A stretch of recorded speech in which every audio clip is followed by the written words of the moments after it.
Aloha, and welcome to another program on a better day. And why do we say it's a better day? Because we don't think just having a new day or a different day is good enough.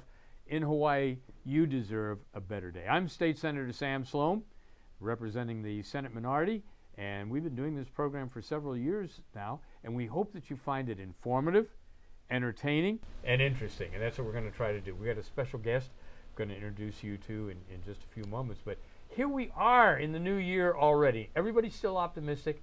See, everybody gets optimistic in the new year. Some people even make resolutions. I stopped making resolutions years ago because I never could, keep up with them other than world peace and world hunger, all that kind of stuff. But we should have some resolutions for the 2015 legislative session, which began on January 21st and which goes until May 7th. So what I always tell you, keep both hands on your wallet or purse, at least until May 7th, okay? And when people tell you that something is a done deal down here in the big square building, don't believe it. Nothing's a done deal until it's actually passed or until we're out of here at the end of the session. And I want to tell you again that you can have an impact. I urge you to get involved. If there's something that you like, something you don't like, come down and tell us. It's easier to communicate with your legislators, but I want you to come down here to the building that you're paying for and to all of us whose salaries and paper clips and water you're paying for, because like I tell my staff and my friends, it's one thing to read about it or hear about it, but when you're down here and you get the sights, the sounds, and the smells, particularly the smells, you find out what's going on or what's not going on. So, make a day of it. As I say, you're responsible for paying for all of us. Make sure you remember you're the masters and we're the servants. We've got a lot of issues coming up during this session. They're all going to revolve around money. You've probably already heard, as every session the last 5-6 years, we start off with, let's legalize marijuana. That's what we need, more potheads around. Number 2, let's legalize gambling, as if we don't gamble enough right now. Number 3, after you gamble and you use marijuana, then we're going to have physician-assisted suicide to take care of you. Well, those issues are always at the forefront. They get a lot of press, a lot of play, but at the end of the day, and by the end of May, I doubt that any of them are going to pass. Perhaps dispensaries for medical marijuana, which is something we passed more than 15 years ago. But in terms of legalization, in terms of the other matters, no. But you know what? If you want these things or you don't want these things, your voice does count. It does make a difference. So get involved. You can always call my office for advice or information or help. I've got a wonderful staff. I'm really proud of them, and they know how to help people. So that's what you can do. We're going to be talking about the budget. We're going to be talking about emergency appropriations. We'll talk about the keiki. We'll talk about the kapuna. My minority has bills that address all of these things, and we think that they're more meaningful than some of the other bills that come out, or certainly the talk. Everybody talks about how they like these things or they want to do things and all that, but there's a difference between talking and speeches and action. And we try to have the action so that we actually make changes. We deserve change. We got a president. He campaigned on hope and change back in 2008. Remember? Remember that? Well, we've gotten the hope. We've gotten very little change, and we deserve better. But when you don't participate, then you let those of us running the asylum make the decision. So come on down and get involved. Well, look, I told you I got a very special guest today. One of my staff members I'm very proud of and very lucky to have, a woman who has been very active in our community and has a wealth of knowledge on a lot of different things, and she's going to share some of that with us today. I'm very happy to introduce you to Kathryn Higa.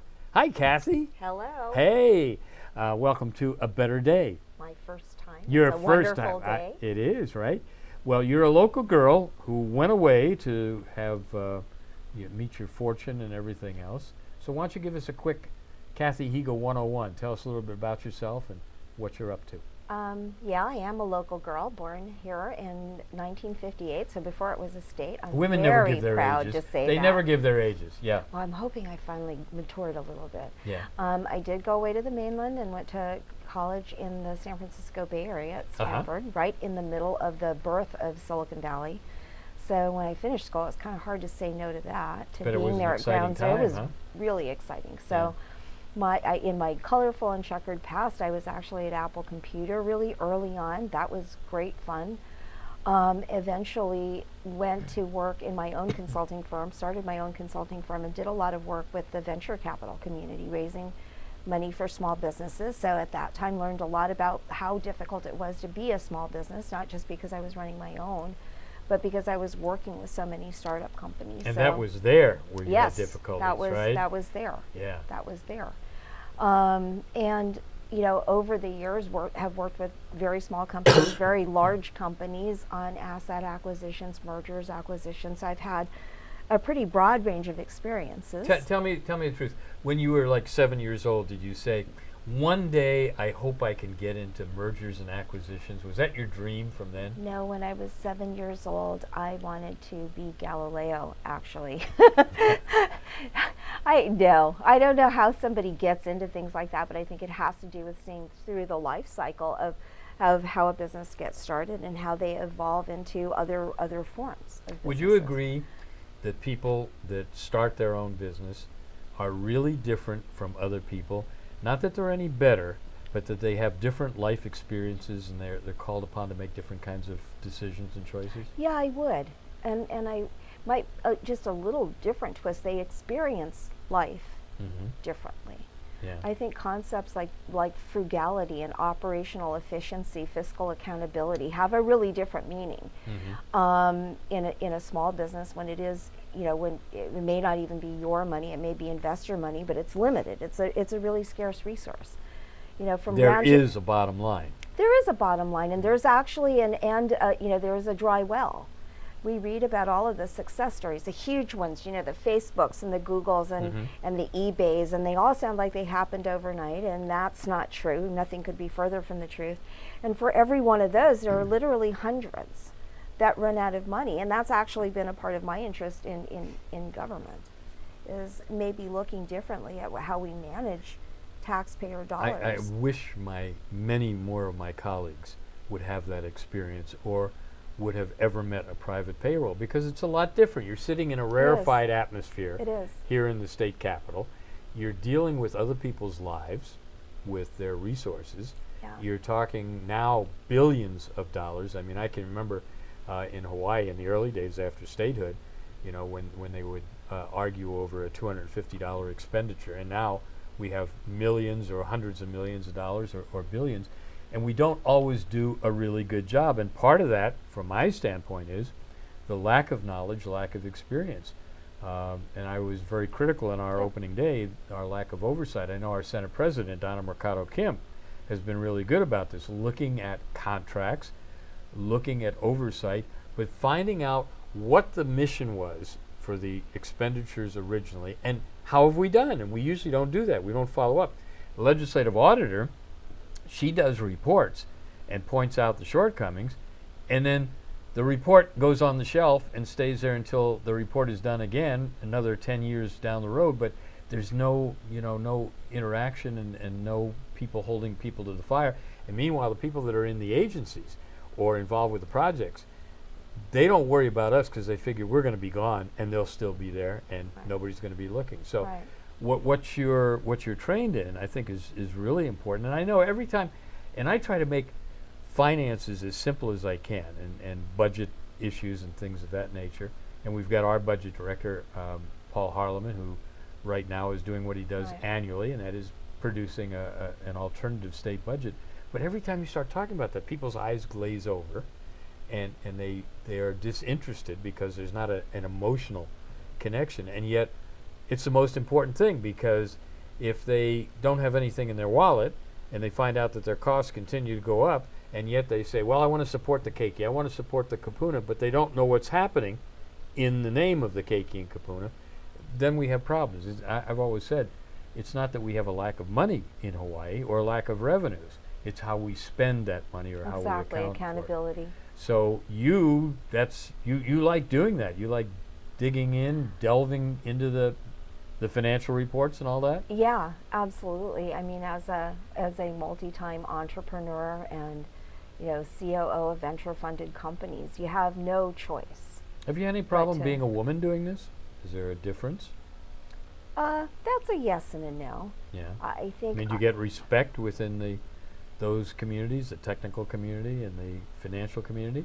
I think more so than than almost any other category, technology has been very open. In fact, I've been reading things recently about gender discrimination and the proverbial glass ceiling in companies like Apple, and that may still be true. But I think a lot of opportunities were available to me in technology on a global scale. Yeah. That wouldn't have been available in any other industry, I tell including in everybody- Japan. Yeah. Oh, yeah. Tell us about that. Yeah. Yeah. How did you wind up there? Yeah, I had a client in Japan, which is actually a company that's investing very heavily in the U.S. I would advocate that we be a little more open-minded about that. A company called SoftBank, which just recently bought Sprint. But at any rate, I was fortunate to be invited to Japan to work with their executive team there, and if there was ever any place to expect gender discrimination, that would be the place. Right. I think it has a lot to do with, frankly, just ignoring it and powering through to a word that you used a little bit earlier, the mission and the goals. And take no prisoners. I'm not exactly the easiest person to stop, but being attentive to and constantly mindful of the mission and the goals. There are very few commercial opportunities, especially in early stage and small businesses, where you get to change your mission and keep the money.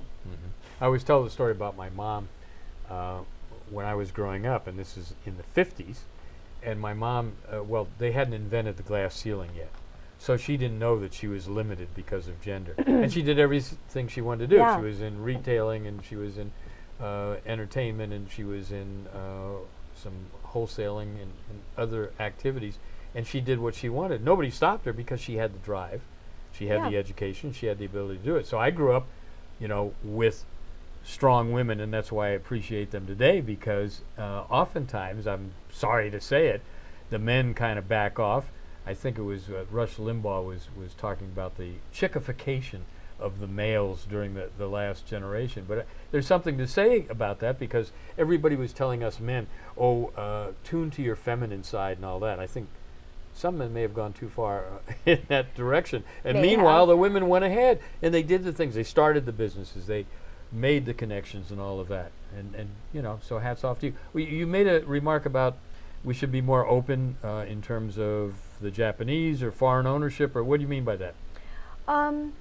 There's been a lot of regulatory pushback, and I think industry pushback against, as an example, SoftBank's recent acquisition of Sprint Corporation. On the other hand, Sprint, I think we would all agree, was in dire need of some rehabilitation and updating in the business strategy, in their investment strategy, and SoftBank has a track record for being very aggressive about doing that, about building assets. And in the long run, that will encourage and expand competition in this country, and that's what free markets are all about. So from my point of view, we've spent actually generations pouring money into foreign countries. I like seeing a Japanese company bringing billions of dollars back into the U.S. and helping to build an American company. Well, I'm now not wait sure. a minute. A month ago, we were all concerned about the alleged North Korean hacking of Sony, and they kept saying, Sony, the American corporation, all that. Excuse me, Sony, American corporation? Okay.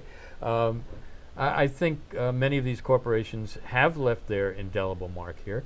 And I know, for example, that the kids growing up today, particularly the millennials, the 18 to 30, they don't see any difference between a Korean car, a Japanese television, or anything else. And that's that's what they accept as normal or as everyday. So I think we're probably erasing those bridges. But as you well know, I mean, there's always proposed legislation at the federal level and at the state level to act not to protect the public as it's sold, but as a barrier to entry from competitors, wherever they are, domestic or foreign. So it's something that we're concerned about. Look, you've been on some special projects already. Yes. You just joined our team in December, and because of your background, you started work on probably our largest merger and acquisition that we've had here, the $4 billion proposed merger of Higa by Nextera. And tell us how you're going about that, because you're doing it before the Public Utilities Commission, before the legislature, before anybody else, and yet there's a great deal of interest in it. Well, I've been an inveterate researcher for decades now. I used to do it for a living, primary. But now you're in Hawaii. You don't get paid for doing that, right? Well, now I'm working on your and staff. Yeah, that's for sure. Yeah. Overqualified, underpaid. Yeah. Okay. I think the two most important things are to be open-minded and start with a blank slate. Which means look at everything. Look at everything and start to understand the patterns and the relationships in their historic activities. So we know that this NextEra was an evolution of Florida Power and Light, still their largest operating utility company. There's decades and decades of history there. They've made a number of very aggressive, very bold acquisitions on the mainland as part of their expansion strategy. They're now the largest utility company in the United States. So there's a lot of information that's available to the public. And I think it's a simple matter of Google or Yahoo or Bing, whatever your favorite researcher is. And then actually I found great resources here in the community, including at Hawaiian Electric. There is nothing wrong with picking up the phone and asking questions, and that's and what you I do think that, and that's great. I do, and I wish think more that people would do that. Yeah, and I think that's the thing that I would encourage most of our viewers, all of our viewers, to do, and try to be open-minded and receptive to what you hear. You learn a lot by asking questions, and you learn even more by listening to the answers. And some people are really grateful for that because nobody's ever asked them before, right? I mean, we talk about encouraging people's input, but then we don't do it. Yeah. We certainly don't do it down here in the legislature as much as we should. Well, and you hit the key. We're looking at this, open-minded. We don't know what the results right. actually are going to be. One of the things I benefit? appreciated about the opportunity Yeah. was that you were encouraging us to be open-minded. Well, and if truth be known, the Public Utilities Commission has come in under a lot of criticism over the last couple of years. Lack of leadership, too close to our Backlog. regulated utilities and all that. Yeah. So the former chairman had resigned. We now have Randy Wasi, who people know here at the Capitol. He served in a number of functions. He'll be the new chair of the Public Utilities Commission, and we have two existing commissioners. But we already have people that have filed briefs, they filed lawsuits to stop the merger, right? Or at least to question and get more information. I think we're probably in agreement that this PUC is going to have open hearings and having much more of a public input because it's so important. And it's not a done deal. We don't know how this merger is going to go, if it goes. The fact that they've filed the papers and all that, that's just the beginning, that's just the starting line, right? So have you found any surprises to date, or are you still gathering information? I don't think I've found any surprises, ghosts in the closet. I'm still, very much at the information gathering stage. I think the one concern that I have really isn't about the deal so much as a deal of this magnitude and this complexity going through a Public Utilities Commission that doesn't have a great track record in its recent past for throughput. Yeah. And that's something that I think, we're encouraged by a new director and, a new commissioner, and hope that they will resolve and get under management those issues that have prevented, the expeditious. And I'll tell the audience that when we do research in our minority, first of all, we don't make it proprietary. We want to share it with people. We'll be sharing it as we go along, as Kathy goes along. But we really strive for accuracy. We may have a different opinion and outcome from other people. We want to make sure that we're not cooking the books or we're not doing anything of that kind. We're doing a serious research and analytical look at it, and we'll see where the chips fall after that. Yeah. And that's actually a part of the purpose for the outreach that you've encouraged me to do. Yeah.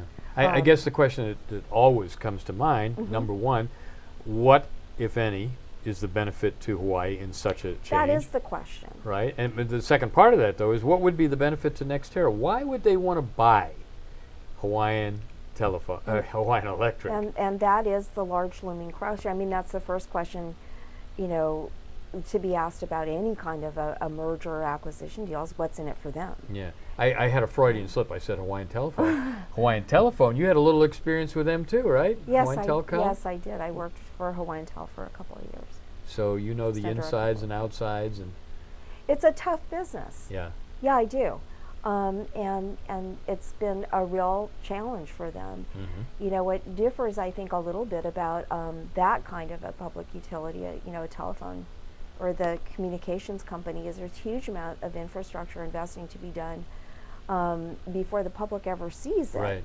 You know, and in their case, they were disadvantaged by the fact that they were bought the second time around by a bank. Mm-hmm. In this case, it's an operator. So I think the questions that we have to ask are a bit different. Yeah.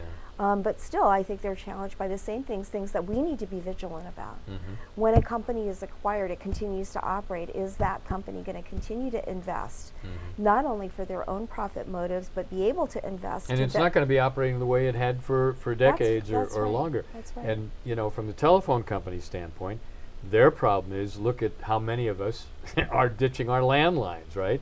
And exclusively going their to business digital. is changing, yeah. Hawaiian Electric, the issue about solar panels on the roof, and they were accused, and I think quite rightly, of dragging their feet. Well, if you have more solar on the roof, and particularly if they get off the grid or they're using the grid less, Hawaiian Electric always says at hearings, oh, we're not worried about our the financial impact. Well, they have to be worried about the financial impact, because it does impact them. And if we had 80% or 90% of the people having solar and not relying on Hawaiian Electric, it would have a major impact. Of course, what we've always talked about here on this program, when we talked about wind turbines or OTEC or solar, they're great as alternatives, but they're not that reliable, and they're not that dependable, and they're not that consistent. So we've got a long way to go. And just when people tell you, oh, go to solar because it's free, it's not free. Particularly when you start talking about how much you're going to pay for those solar panels and everything right. else, right? You're talking $40,000 bucks, right. right? Or more. And it takes a while before you're going to see the return. We are concerned now, though, and we have been for some time, that our electric usage rates are the highest in the nation by a factor of 3. And now that fuel prices have come down precipitously, that should be reflected in lower costs, and Lower people rates. being off the grid or using less of the grid, that should be reflected in lower costs. And yet our monopoly regulated utility always seems to come up with other things to add to that bill. That's why I always tell all of you, look at your bill every month, whether it's cell phone bill, it's your Macy's bill, it's your telephone bill, whatever it is, or your electric bill. And you'll find, for example, there's one line there that says electrical usage, and then everything else is surcharges or add-ons or fees, the famous fees. The new tax, orange is the new black, fee is the new tax. That's right. So, well, look, I only give you easy things to do. So I've also sicked you on the Hawaii Health Connector. That's been interesting. And I've watched, I thought your hair was going to turn gray because of that, going to some of the, we're on the shoe polish Oversight is Committee. working well the shoe for me. polish. Yeah, but what have you found out about there? Because, now that they've run through a lot of the federal money, now they want to come to the state legislature and get state money, and they say, gee, we'll have this all balanced out in 7 years? The numbers don't add up, do they? Not quite. Not quite? No, they don't. I think you're being charitable, Ms. Higa. It's actually another one of those scenarios where if you turn the list upside down, we're number 1. So we unfortunately lead the country in having the highest cost of enrollment for state-based exchange. And although there has been progress made since last year, almost 50% more enrollments as of the last But week. nowhere near what they initially predicted. Nowhere near what they initially predicted. And what they said now was their the break-even base- point. Yeah, right? and now the base that they're talking about is coming from different sources. Yeah. We're going to have to try to hook those COBRA users and those COBRA conversions, and we're going to go after different constituencies, which says there, in my parlance in technology, we call that a solution looking for a problem, and compounding the problems. We're having some difficulties, on the other hand, in reconciling the relationship, that not just technology, but the numbers with the Department of Human Services, Medicaid enrollments. And they've got their own problems. Yeah, and so when you look at all of that money all together, it seems like the cost of delivering healthcare in Hawaii has gone up by close to $350,000 in government funded programs that aren't really clearly benefiting either the taxpayers or those who are looking See, for more I look at affordable it health. from the standpoint, the original Yeah. business plan, whether we're talking about the failed rail or we're talking about the failed Right. Hawaii Health Connector. If you look at the original business plan, and many of us questioned it at the time, it doesn't make sense. It doesn't add up. But we were subject to, a typhoon of public relations firms Yeah. and commercials and real slick things and all that. But at the end of the day, we're going to look at all of these figures. We're going to have the data, and it's going to be for anybody to examine it and anything else. So if anybody has information they'd like to share with us, Yeah. or if they have questions, they can always come see Kathy Higa in Send them to room me. 214. Yes. Right? Yes, absolutely. And I would be very interested in sharing information and entertaining any and all of those questions, because after all, I think that's what we're here to do. That's exactly what we're here to do, to serve the public, to answer these questions and do the oversight. What do you do for R&R in your spare What do I time, do if you for have I- any? I spend as much time as possible with my dad, because you noticed yesterday we look alike. Yeah, yeah. See, I never get that from my children. I don't look like them. They don't But look like his me. dad so is yeah. that. Yeah. Yeah, and I'm an avid gardener, and I love dogs, and I'm actually enjoying getting reacquainted with Hawaii. I just moved home 4 years ago. Are you gonna and there's stay in always Hawaii? something to I'm not planning to leave. Okay. And you're also active in the community, and you've served Oh yeah, serve on the is that Coolio R&R? neighborhood board. Is that R&R? Yeah, that is. It's sometimes Is very that- entertaining. Yes, I'm on the neighborhood And, board and that's number one of 2. the things I'm most proud of my staff members. They are active in the community. They do help other people.